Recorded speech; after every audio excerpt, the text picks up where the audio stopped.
Howdy, folks. I'm not going to be able to do the my little take on the McCain-Obama debate the other day at the Saddleback Church just yet, because I don't have the cable. I can't find the FireWire cable yet to connect the video camera to the computer. So that'll have to wait for a little bit. But let's get into Russia. Okay, first of all, you got to look at I look at everything, all this stuff from a political military aspect. Now, about 2,500 years ago, there was a Chinese military philosopher by the name of Sun Tzu, and he wrote a book called The Art of War, and he laid out basically the rules of warfare, and that his treatise on the rules of warfare have been used ever since by every competent army in the world. Okay, one of Sun Tzu's treatises was this,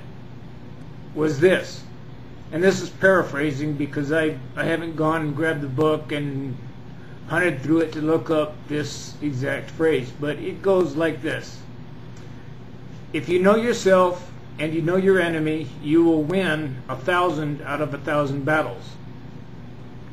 If you know your enemy, if you know yourself but you do not know your enemy, you will win half of your battles. If you do not know your enemy and you do not know yourself, you will lose every battle. So the key here is to know the Russians. Okay, the Russians are a paranoid nation, and with some justification. They have been invaded since their beginning, which is far longer than our own, by bordering nations going all the way back to well before the time of the Mongols and Genghis Khan. So, and they've suffered horrendously under each of these invasions. So they are understandably paranoid about having potentially hostile neighbors on their borders.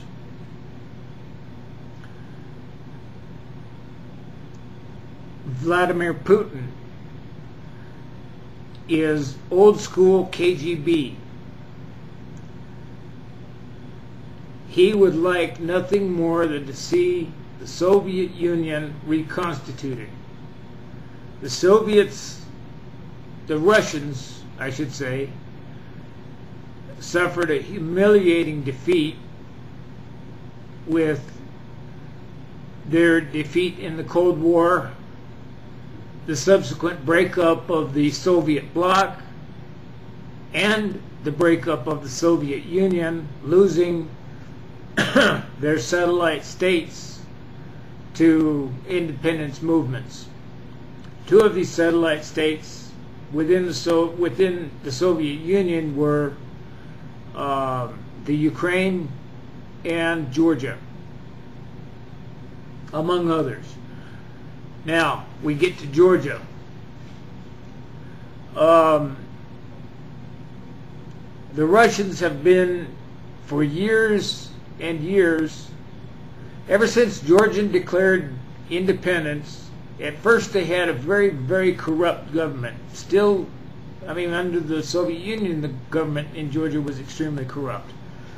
But they had an extremely corrupt government, and then came along the Rose Revolution, which threw out that corrupt government, and they became a very liberal democracy. And by liberal, I don't mean liberal in the sense of conservative versus liberal as in American politics. I mean liberal as in going against the old ways. Now, the two states, there were 4 states in Georgia that decided they wanted to go separatist. Georgia, over the course of the years since the Rose Revolution, has put down 2 of these rebellions. 2 of the rebellions that remained were in South Ossetia and Abkhazia. South Ossetia lies within the Georgian borders as recognized by the international community. North Ossetia lies within the Russian borders. Okay. The Russians have been, for many years, instigating this separatist movement among the South Ossetian and Abkhazian states within Georgia, up to and including issuing Russian passports, making these Georgian citizens Russian citizens. Like I say, they've been doing this for years and years. This would be the equivalent of the United States going into, let's say, Sonora, Mexico, and starting to issue U.S. passports to these Sonoran Mexicans, and then and then encouraging the state of Sonora to rebel against the Mexican government. And when the Mexican government rolled in to crack down on this rebellion, we used that as an excuse to go in, kick ass on the Mexican army, and claim Sonora as part of the United States. So, this is not justified by any stretch of the imagination. At least not by reasonable people. So, this is what the Russians did. Now, they timed this very, very well from a strategic point of view. They encouraged the Abkhazians and the South Ossetians, the rebels, to heat up their activity to coincide with the beginning of the Olympics, instigating a response from the Georgians, which gave them the excuse to roll in, claiming that Russian citizens, and to be clear, there was a large number of ethnic Russians in South Ossetia and Abkhazia, these 2 states having been placed into the Georgian state by Stalin, but there was also a large number of Georgian citizens in these 2 states. So the Russians used this as a pretext to roll in there, which is disturbingly similar to what the Nazis did in the Sudetenland in Czechoslovakia, when they claimed that German citizens were being abused by the Czech government, and used that as justification to roll in and annex Czechoslovakia. Okay, so the Russians rolled in with overwhelming force and very, very, very quickly and very well organized, to the point where there is little doubt that they already had the forces in place to exercise this, to put this operation into effect.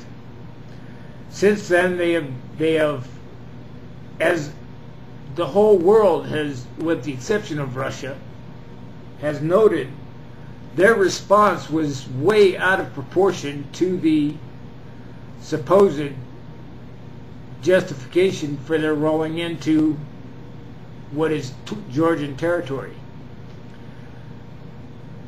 Since then, they have just blatantly rolled past the borders of Ossetia and Abkhazia and into Georgia, into the other Georgian states, and just been wreaking havoc. They've been destroying Georgian infrastructure left and right. They've been ignoring that the ceasefire agreements that they themselves have agreed to, by my count, 3 times now. And as of the last that I've heard, they're basically saying that they'll leave when they feel like it. Georgia will not be getting South Ossetia back. They are effectively annexing South Ossetia and probably Abkhazia into Russian territory. And there's nothing anybody can do about it. Now, George Bush was so busy patting tattoos on the rear ends of Olympic volleyball players that he reacted slowly to this crisis. However, once he did react, his reaction was very good. He basically started sending in humanitarian aid with using the U.S. military, but absolutely under a humanitarian mission, and thereby placing U.S. troops into the area, which means that Russia cannot go into the capital of Tbilisi and just roll around with impunity, because if they, engage U.S. forces, they draw the U.S. into the conflict directly. So we're able to provide some aid to the Georgians without jumping in militarily and basically putting the Russians on a leash to a certain extent. Okay, this has gone 13 minutes now. So let me get to this real quick. That's the situation as it stands now with Georgia. There's not much we can do besides what we're doing now. We can provide air cover if the Russians provoke an incident, but I don't believe they will do that. So now we get to Poland. Poland has been, all of the Russian satellite states and former nations of the Soviet Bloc are extremely nervous about this invasion of Georgia. Russia is basically flexing its muscle, trying to prove it's still relevant in the world. And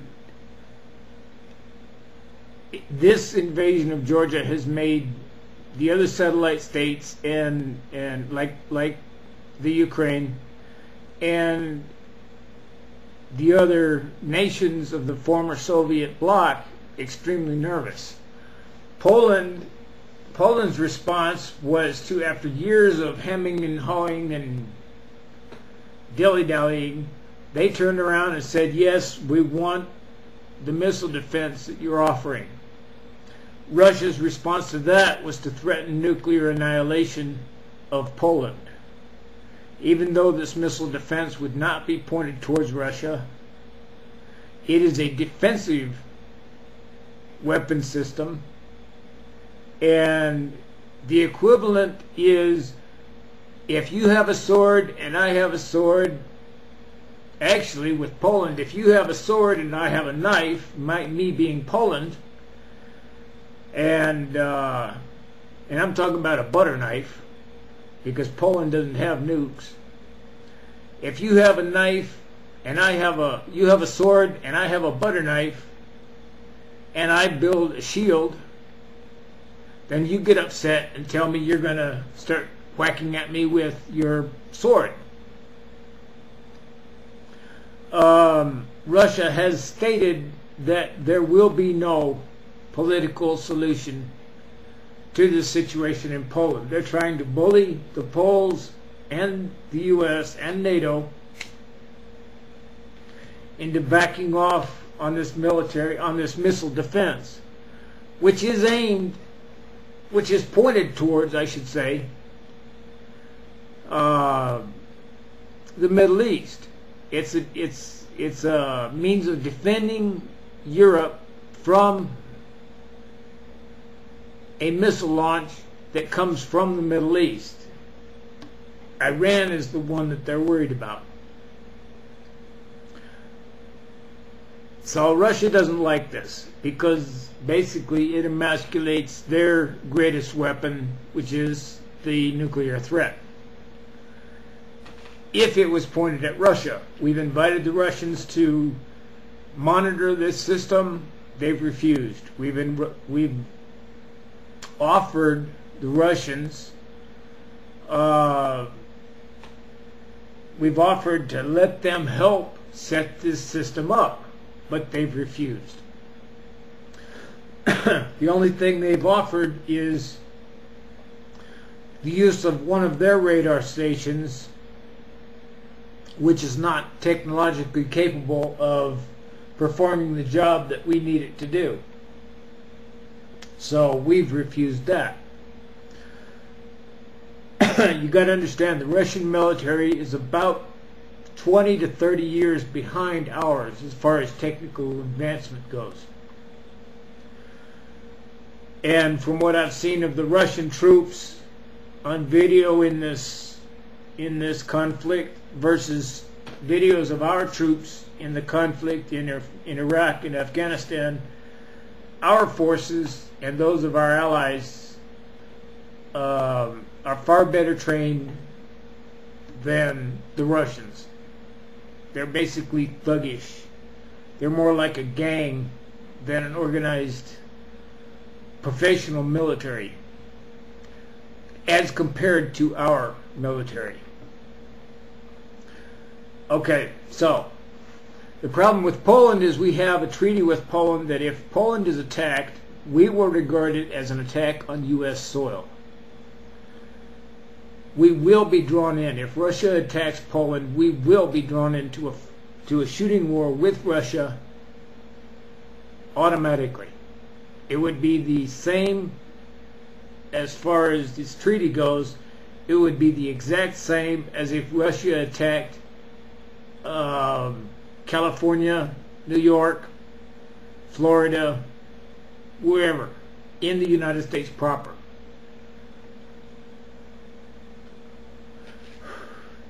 So I don't believe Russia will go that far. I think they're bluffing. But this is a dangerous game. So that's the basics of it. Keep in mind, Russia is paranoid. They don't like not having control of their neighbors. Their neighbors are extremely nervous about this invasion of Georgia. In fact, the Eastern European states and the former former Soviet states that were part of the Soviet Union proper, that have broken away and separated from Russia since the fall of the Soviet Union, they're also extremely nervous, and they are the first ones and the strongest ones who have come to the defense of Georgia, at least politically speaking. They haven't been able to do much militarily, but they have jumped to their defense politically because they recognize what this invasion of Georgia means for themselves. So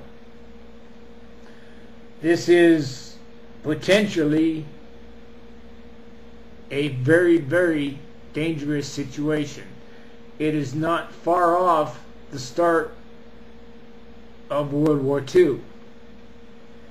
Russia has done the same thing that Germany did, the Nazis did, with the Sudetenland. The world looked aside and did nothing. when the Nazis invaded the Sudetenland. The Soviets right now are making a lot of money off oil, and they're rebuilding their military.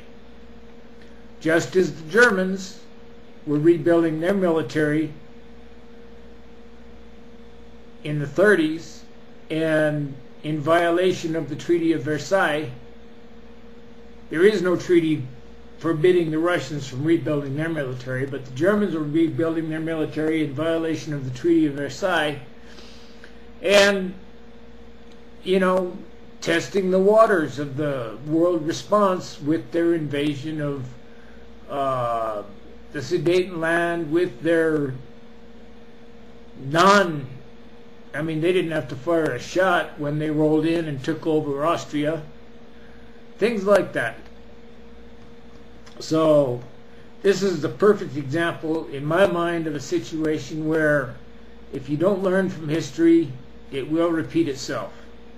Except this time, in a world war, we're dealing with nuclear powers, and no nation that has nuclear weapons is going to allow itself to be defeated without using those nuclear weapons on its enemies. So this is an extremely dangerous situation and bears extremely close watching, as well as an extremely firm hand against the aggressions of the Russians. And that's my take on it. Feel free to respond, give me your own take on things, and rebut where you see me making mistakes, or you disagree with me, or whatever.